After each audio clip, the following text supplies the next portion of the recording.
Hello and welcome to this Minecraft showcase with me, Groover. Today I have for you a brand new iron farm for Java Edition. That's right, Java Edition. If you're here for my usual Bedrock content, I'm sorry. You can stay, I don't mind, it's okay, but this is for Java, okay? Welcome to the Ironcaster 1.20. So a little bit of backstory on this farm.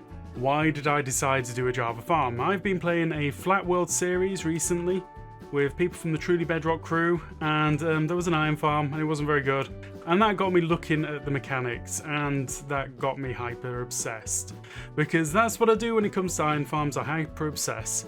Anyway, a couple of days after I started looking at the mechanics for Java iron farms, there was an iron farm that dropped by Emby, and it is pretty darn cool. It's different to a lot of the iron farms that I'd seen before, and I thought, hey, you know what, I get the idea of what's going on there, let's have a go at doing something like that myself. And this is what we came up with. So let's just throw some numbers at you about this Ironcaster 1.20. It should give you a golem every single 5 seconds, and that would mean that you're getting 48 iron per minute, which then means that you're getting around about 2,880 ingots per hour, which is equivalent to 45 stacks. And just to put a visual on that, that is 45 stacks of iron an hour. But wait, it gets better. You can stack these 20 blocks from each other. That's it, 20 blocks. You can actually stack them a little bit closer, but to keep it safe, let's just say 20 blocks. So you could very easily place 4 of these in a nice little square next to each other and quadruple the output very easily. Right, before we get into all of that, let's just talk a little bit about Java iron farms, just a little bit on the mechanics. Okay, obviously this is an iron farm of sorts. Normally what you'd have is some kind of tree that pushes the golem to one side and kills it. That's kind of like the basics of a Java iron farm. Not a big deal. 3 villagers that have slept within the last Minecraft 24,000 game ticks. That's 1 day in Minecraft, day and night. They have to have slept within that period. Then you've got a zombie or something similar over here, which is going to scare these villagers continuously out their wits, which means every 100 game ticks there's a chance that those villagers are going to try and spawn a golem, okay? So there's one more timer in there as well, maybe more than one. But there's also a golem timer, which is like the time these villagers last saw a golem, which is 600 game ticks. Okay, so that's 30 seconds approximately. So, like I say, there's 3 timers on the villagers there, and that is one which is counting down an attempt time, which is 100 game ticks. They are synchronized. All of the villagers in the game will try and attempt to spawn a golem at the same time. That is how it is. And then you've got the 600 game tick one, which is from the last time they saw a golem, and that counts down from 600 game ticks to 0, so that one's currently counting down, and that'll take about 30 seconds. So you can get a golem every 30 seconds reasonably easily in a standard iron farm. And then you've got the time since they last slept, and that has to be below 24,000 game ticks. If it's not below 24,000 game ticks, then that's it.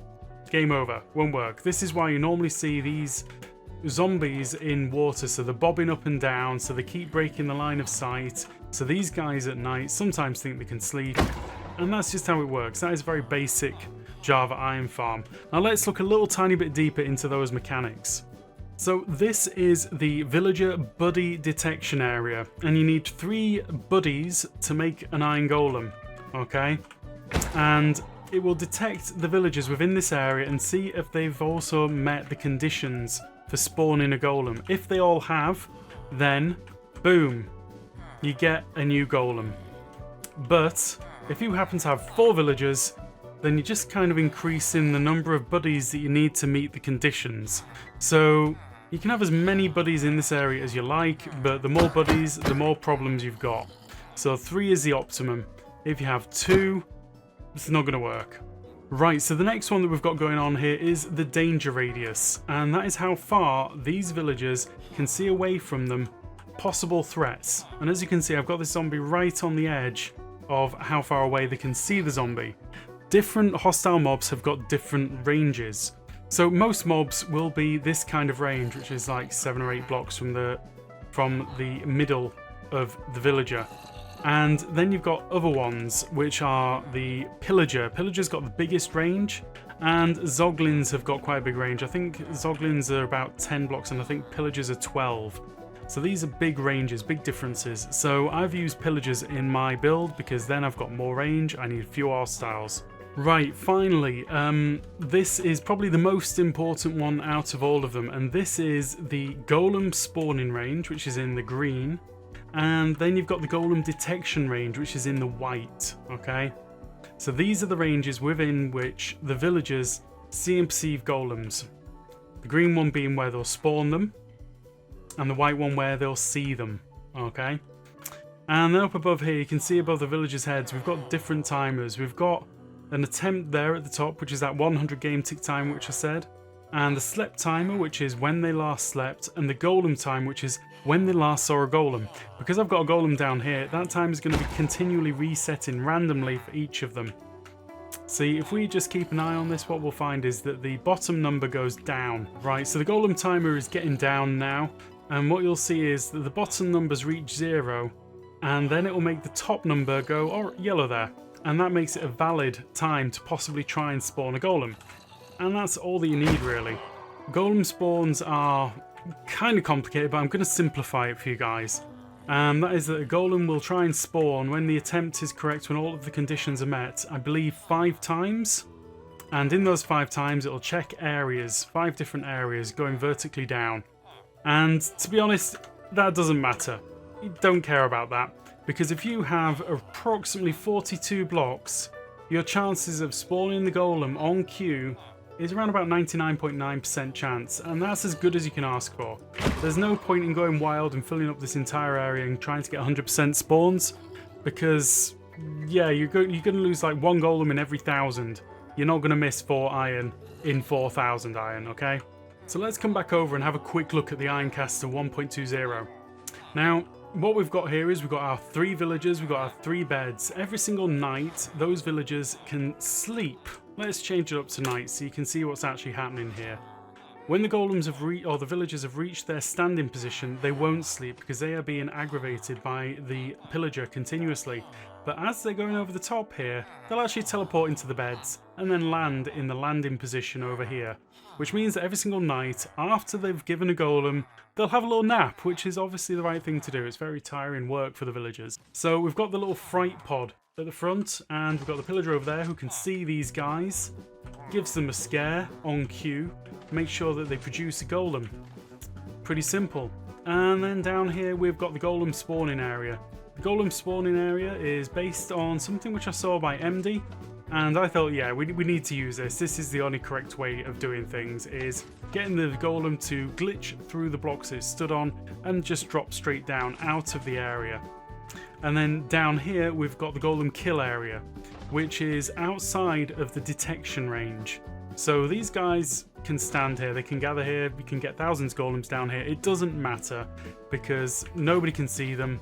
It's not going to reset any counters. So using this tripwire detection system, I'm sending a signal over here which makes the piston pull up, but I'm also sending a signal in this direction which I feed up to the top over here through this pulse limiter, which then passes 2 items around a hopper loop.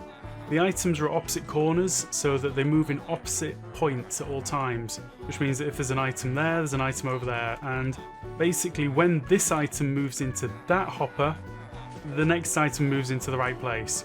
Which means that I can then control each villager pod. And this is real simple redstone here, guys, nothing special at all. We're just using basic redstone to make sure that the piston pushes out, stops the villagers from going up and they stick in the scare pod, and that this piston retracts and drops the villagers down so they get into position as quickly as they can.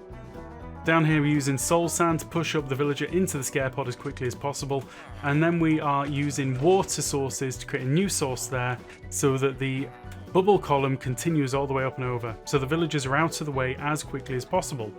All of this means that when the villagers reach the bottom, they've got a very cooled down golem number.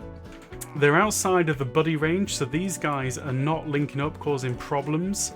And basically it just makes it very simple to get lots of golems in one space very easily. Obviously at the back here I'm using piston pushers to make sure that the villagers jump forward into the scare pods at the right time. Again, very, very simple redstone. finally, we've been over everything. Finally over here, we've got a reset circuit. So the reset circuit is basically, I don't even know what to call it. It's a clock. It's a very long clock, which gets reinvigorated every time a golem spawns. So what'll happen is, if you unload this area and walk away, then the villagers will carry on counting when they last slept. And if the area is unloaded, they're not going to be sleeping. They're not going to be doing anything. It's just going to cause problems. So when you come back over to this space and you want to AFK, then the reset circuit makes sure that even if a golem doesn't spawn, the items get moved around. The villagers drop up and down. And then at night time, it'll make sure that the villagers are all getting their sleep, and then you start getting golems again. So this is like a self-heal circuit. Real simple, again, nothing special. This is, in my opinion, an early game, high efficiency iron farm. I don't think I've missed anything out here, but if I have, please do drop me a comment down below and I'd love to answer your questions. And if you've enjoyed this so far, please drop a like or a subscribe or drop a comment. All of the nice things, yes please. And if you've stayed this far, we're going to give you a very quick preview of my next version of this. So as you can guess, this is not a completed design, but this is one which I'm going to be working on quietly, just in the background. This is much more compact than the version over there, and it's using some pretty interesting stuff in terms of villager beds and getting the villagers to sleep in the right beds at the right time. As you can see, there are a lot of empty beds. This has got problems, but I'm working on it. I think I can make this work, which will mean that the footprint could be smaller, which means that you can tile these closer. That's right, you can tile these. You can just separate them out a little bit and have like 10 of them real close together and get more iron than you could ever want or need. So the next question is going to be, does it need to be this small? No, not even slightly. I just have an obsession right now where I want to make it work, and I feel like I can.